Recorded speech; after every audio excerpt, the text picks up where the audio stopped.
എന്റെ പൊന്നേച്ചി എനിക്ക് ഈ പണിക്കൊന്നും വരേണ്ട ഒരാവശ്യമില്ല. പിന്നെ വെറുതെ വീട്ടിൽ പട്ടിണി കിടക്കണ്ടല്ലോ എന്ന് കരുതി വരുന്നല്ലേ. അങ്ങേരാണെങ്കിൽ റിയൽ എസ്റ്റേറ്റ് എന്നും പറഞ്ഞ്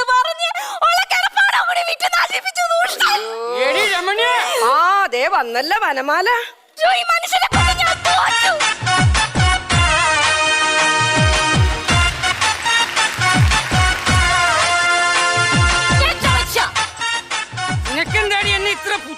നിങ്ങൾ വീട്ടിൽ എനിക്കൊരു സ്വൈര്യം തരത്തില്ല. ഇവിടെങ്കിലും അല്പം മനസ്സമാധാനം തന്നൂടെ? അതല്ലെന്ന് നീ വന്നേന്ന് പതുക്കെ പറയണ. ഞാനങ്ങ് തുറച്ചു ഇങ്ങനെയൊക്കെ പറഞ്ഞ. എന്റെ പൊന്നേച്ചി കേൾക്കണം, നമുക്ക് മാറ്റി വെച്ച്. ഈ മനുഷ്യൻ എന്നോട് ഒട്ടും സ്നേഹമില്ല. അത് മാത്രം നീ പറയരുത് കേട്ടോ. സ്നേഹമില്ലെന്ന് മാത്രം നീ പറയരുത്.